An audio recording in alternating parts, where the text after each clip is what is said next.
In September of 1297, on the banks of the River Forth, a rather unkempt Scottish army composed of commoners, farmers, and a few knights got ready to face the might of England. An assault against them involved one of the most formidable armies in Europe, led by the Earl of Surrey under the banner of King Edward VI.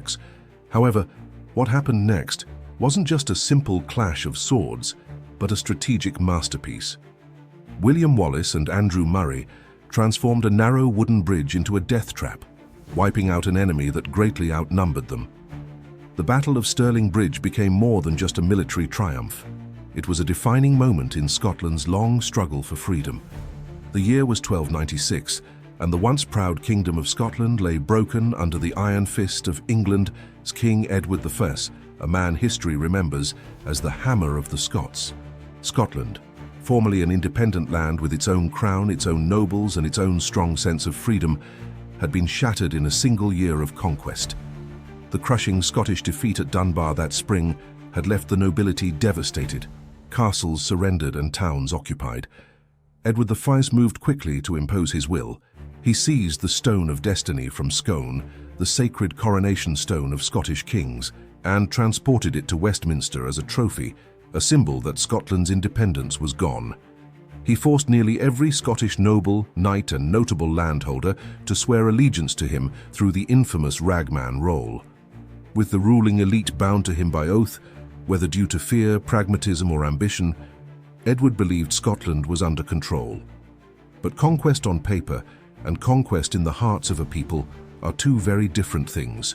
The English crown imposed harsh taxes on Scotland, overseen by Edward's officials, who drained the land of its wealth to finance the king's endless wars in France and Wales.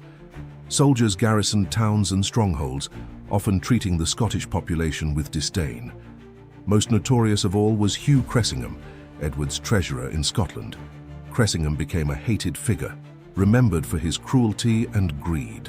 Stories spread of him bleeding Scotland dry, enriching himself at the expense of starving peasants. Everyday life for common Scots grew increasingly difficult. Farmers saw their grain and livestock seized to feed English armies. Merchants were forced to pay heavy tolls.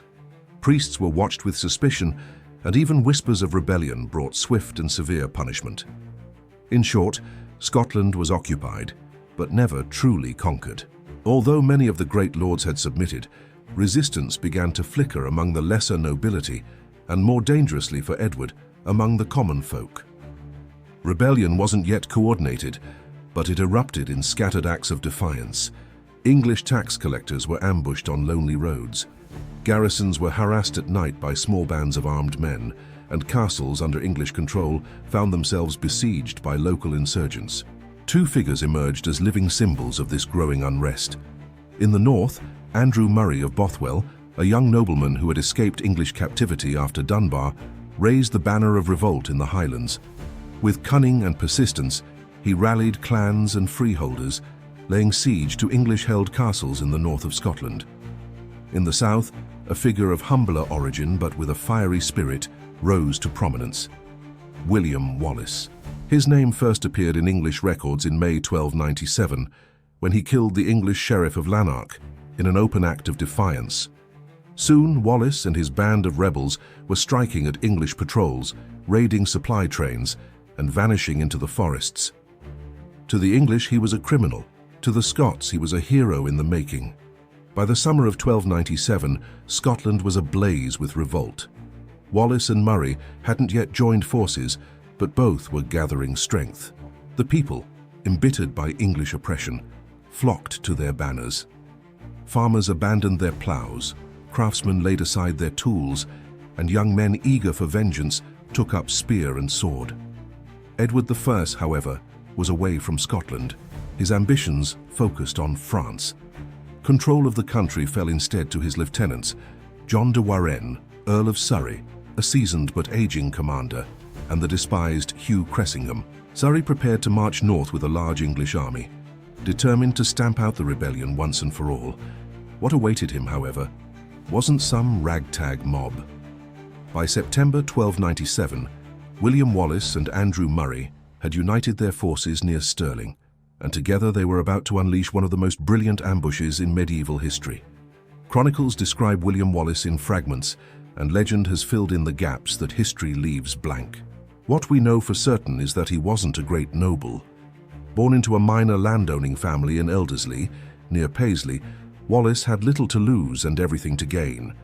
By 1297, as the English tightened their grip on Scotland, Wallace's name was already being whispered with both awe and fear. English records branded him a murderer, a brigand, and an outlaw. Scottish memory remembers him differently, as the man who dared to strike back when others bowed their heads. His rebellion truly ignited in May 1297, when Wallace led a daring attack on the Sheriff of Lanark, William Heselrigg. The English official was killed, and his men scattered. This act, whether sparked by personal vengeance, English cruelty, or both, set Wallace on a path of open war. The slaying of Heselrigg was like a thunderclap across Scotland. To the English, Wallace was a dangerous criminal. To the Scots, he became the embodiment of defiance. Wallace's band was small but deadly effective. He recruited from among peasants, outlaws, and disinherited men, anyone with a reason to hate the English. They knew the forests and hills, and they struck where the enemy was weakest. English patrols were ambushed in narrow glens. Supply trains were burned before reaching garrisons, and garrisons were attacked at night with fire and surprise. Wallace understood something crucial. He couldn't fight the English on open ground. Instead, he waged a war of shadows, a war of attrition. Each victory, however small, spread his fame and drew more men to his banner. While Wallace fought in the south, Andrew Murray, heir of the Murrays of Bothwell, had kindled revolt in the north. Having escaped captivity after the disaster at Dunbar, he returned to his homeland and raised the standard of rebellion at Avoch in Moray. Murray's campaign was bold. He gathered support from Highland clans and freeholders, besieging English-held castles and cutting off communications between garrisons. His victories were quieter than Wallace's, but no less significant. Murray showed remarkable skill in organizing and sustaining resistance across a broad region, proving that Scotland's rebellion was no longer just the work of outlaws, but a rising national movement. Throughout the summer of 1297, rebellion spread like wildfire. In the north, Murray pressed the attack on English strongholds. In the south and central lands, Wallace's raids terrified English authorities. By late summer, both men were recognized as leaders of Scotland's resistance. The church too began to shift. While some bishops remained cautious, fearing Edward's wrath, others quietly blessed the rebellion. Priests offered sanctuary to rebels or gave coin from parish tithes to help arm them. The cause of freedom was gaining legitimacy. At some point in August or early September 1297, the paths of Wallace and Murray converged. Their forces, though raised in different regions, shared a common purpose. Together they commanded perhaps 6,000 to 8,000 men, not a professional army, but a determined one. It was at Stirling, near the narrow wooden bridge across the river, that they chose to make their stand. Their plan was audacious, to lure the vastly larger English army into a trap. Meanwhile, Edward I's lieutenants gathered a mighty host. John de Warenne, Earl of Surrey, marched north with thousands of infantry and cavalry. His treasurer, Hugh Cressingham, urged a swift and crushing blow to extinguish the rebellion before it could spread further. By September, the English army, numbering between 8,000 and 12,000 men, had reached Stirling. They expected the Scots to melt away before them. Instead, they found Wallace and Murray waiting, their troops hidden on the slopes above the narrow wooden bridge. The stage was set for one of the most brilliant and unlikely victories in medieval history. The town of Stirling, perched on a rocky crag and crowned by its castle, had long been known as the key to Scotland. Whoever controlled Stirling controlled the crossing of the River Forth, the natural boundary between the lowlands and the highlands. To the south lay the fertile farmlands and roads to England. To the north stretched the rugged lands where rebellion was gathering strength. The River Forth itself was wide and marshy at this point, with a single narrow wooden bridge connecting the banks.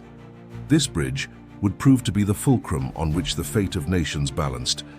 To the English, it seemed no more than an obstacle to be crossed. To Wallace and Murray, it was the trap they had been waiting for.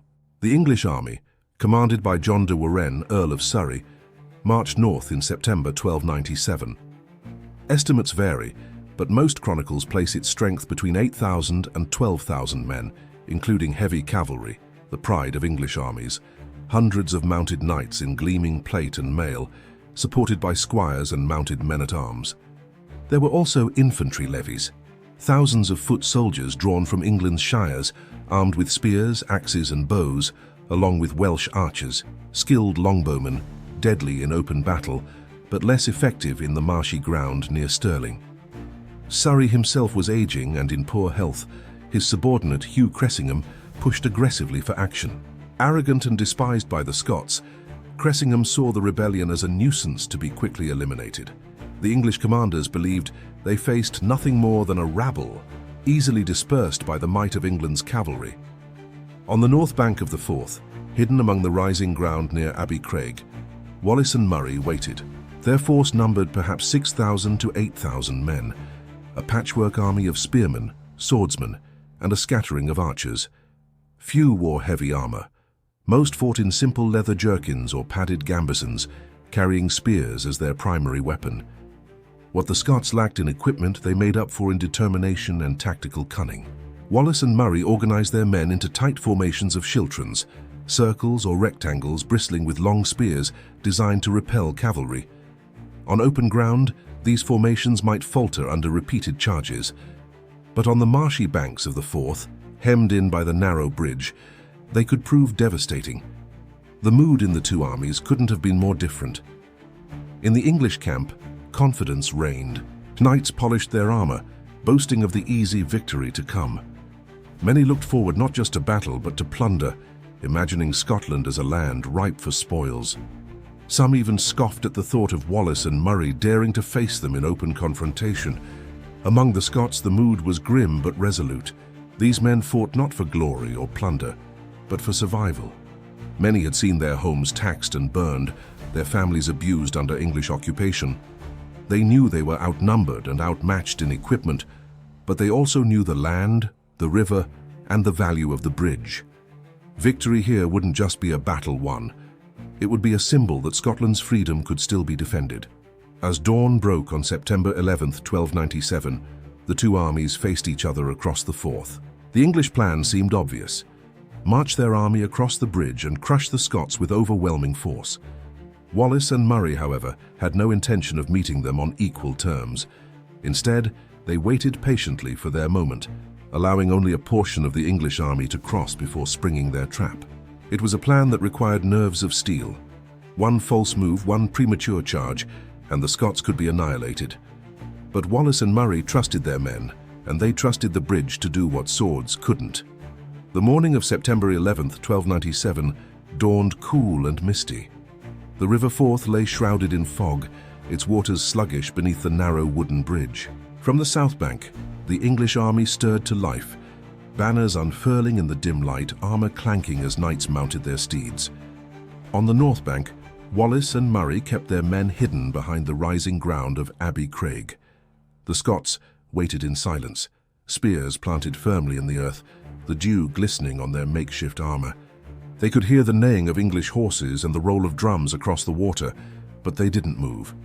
Their commanders had given one clear order: wait until the trap is set.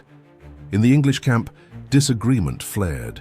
Some of Surrey's advisors urged caution, suggesting the army find another crossing point. There was a ford a few miles upriver, though it would require a longer march. The Earl himself, weary and ill, seemed inclined toward patience. But Hugh Cressingham would have none of it. Impatient and eager to crush the rebellion quickly, he argued that delay was cowardice. He insisted the Scots were nothing more than a rabble, unworthy of serious concern. Why waste time marching upriver when the bridge lay before them? To Cressingham, victory was already assured. His words prevailed.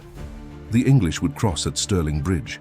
As the sun rose higher, the English vanguard began to cross. The bridge was narrow, so narrow that only two mounted men-at-arms could ride abreast. What should have been the thunder of a charging host was instead a slow, halting procession. One by one, knights, infantry, and archers filed across, their banners fluttering above the mist. On the far bank, the land narrowed between the river and the marshes, hemmed in on both sides. It was here that Wallace and Murray waited, hidden from view, their men poised like a coiled spring. For hours, the Scots remained silent as the English poured across. The temptation to strike early must have been immense. Each knight that crossed added to the enemy's strength on the north bank. But if the Scots attacked too soon, they risked being overwhelmed before the trap could close. Wallace, grim and unflinching, watched as the bridge groaned beneath the weight of horses and men. Murray, ever the careful strategist, reminded his men to wait until enough of the enemy had crossed, but not too many. Timing was everything. Finally, when perhaps 2,000 English troops, including heavy cavalry and infantry, had crossed, the signal was given. With a roar, the Scots surged from their hiding places. The air filled with the sound of war horns, the clash of weapons, and the defiant cries of men fighting for their homeland. Spears bristled like a living wall as Wallace and Murray led their schiltrons downhill toward the trapped English. The English knights, hemmed in by marshland to their flanks and the narrow bridge to their rear, suddenly found themselves crushed into a bottleneck. There was no room to maneuver, no space to unleash the devastating cavalry charge that had won them so many battles. Instead, they were forced to fight in confusion, pressed against each other as the Scots closed in. On the bridge itself, panic erupted. Men still crossing saw the disaster unfolding on the far bank and tried to turn back. Horses reared, men fell into the water, and the wooden planks grew slick with blood and mud. Those trapped on the north side could see no escape. Their comrades were blocking the only way back. The Scots pressed their advantage mercilessly. Spears drove into the chests of armored knights. Horses toppled, screaming, into the river, and infantry were cut down where they stood. The English had confidently marched into a slaughterhouse of their own making. Among the dead was none other than Hugh Cressingham himself.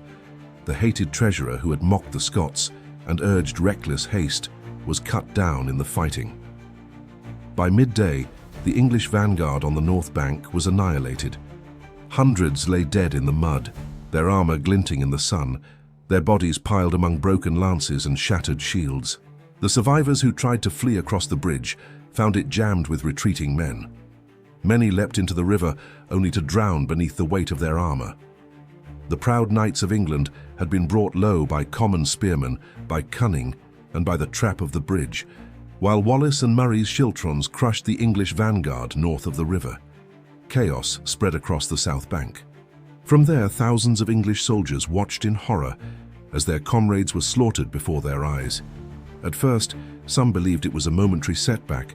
Surely, they thought, the knights would rally, form up, and carve their way through the rabble of Scots.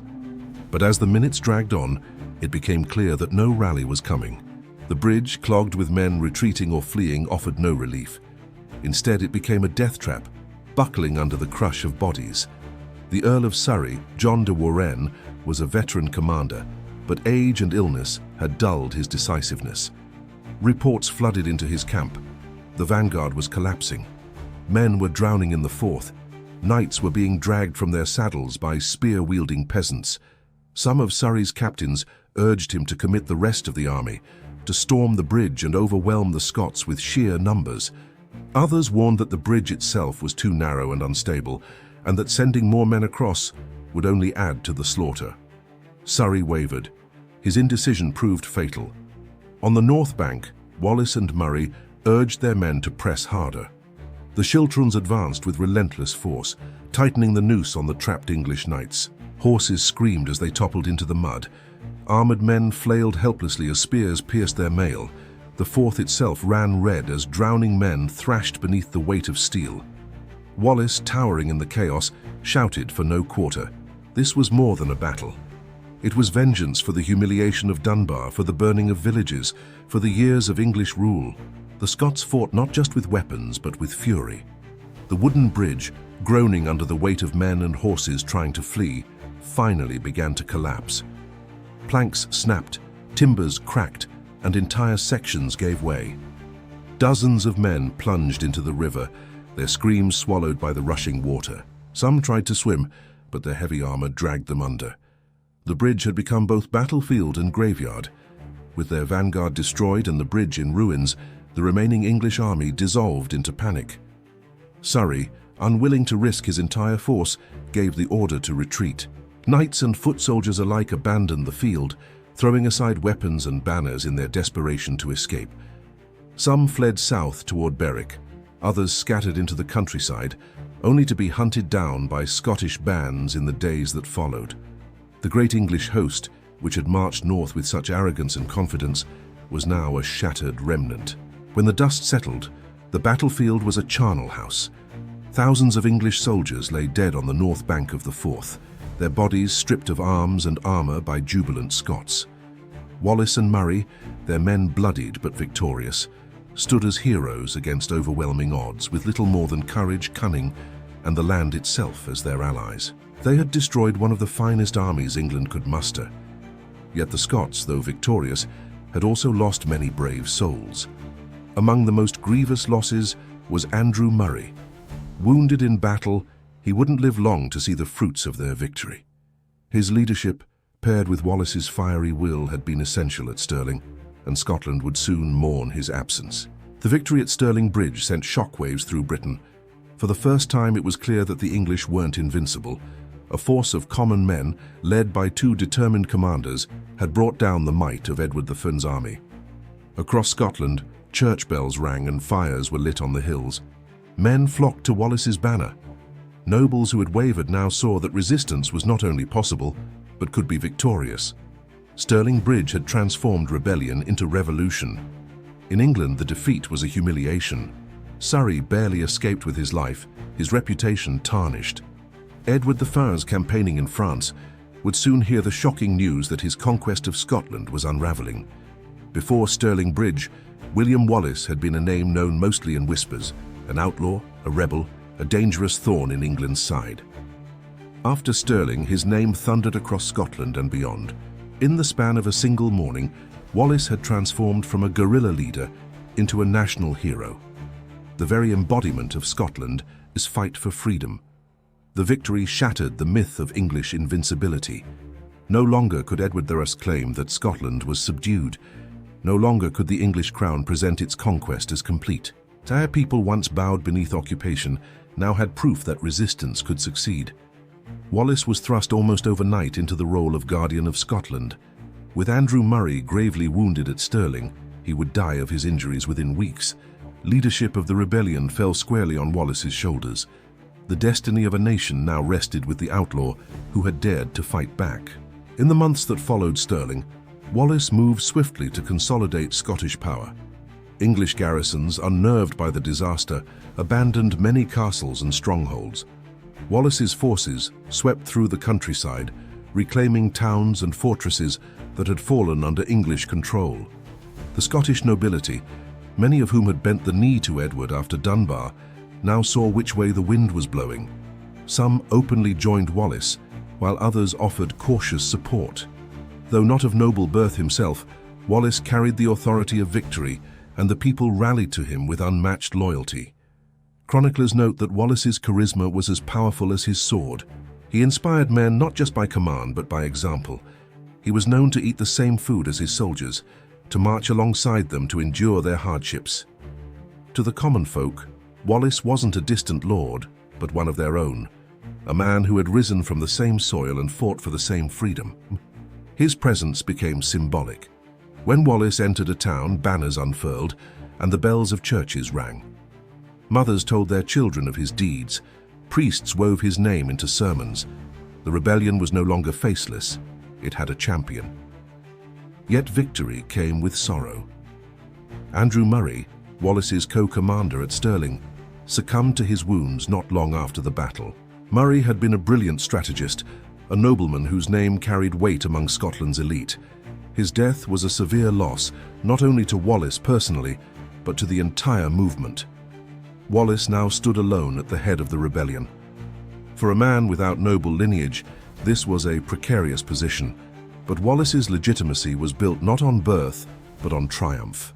He had shown that Scotland could be defended, and for now that was enough. Flushed with victory, Wallace didn't simply defend Scotland, he went on the offensive. In the autumn of 1297, he led raids deep into northern England, striking fear into Northumberland and Cumberland. These raids served multiple purposes. They weakened English morale and demonstrated Scottish strength. They provided supplies and plunder to sustain the Scottish army. and they sent a clear message to Edward the Firm that Scotland wouldn't merely resist, but would retaliate. English chroniclers, horrified by the devastation, described burning villages, shattered garrisons, and terrified peasants fleeing before the Scots. Wallace's raids turned the war into a two-sided conflict, proving that the Scots could bring the fight into England's. Here's the translated and rewritten version. By the close of 1297, Wallace was officially proclaimed the Guardian of Scotland. He governed on behalf of the King John Balliol, who was missing and held prisoner in France at the time. For someone from his humble beginnings, it was an incredible rise to power. In under a year, Wallace went from being an outlaw to the guardian of the realm, establishing himself as both the political and military leader of Scotland. His seal, a lasting mark on history, bore the inscription, "William, by the grace of God, guardian of the Kingdom of Scotland and leader of its armies."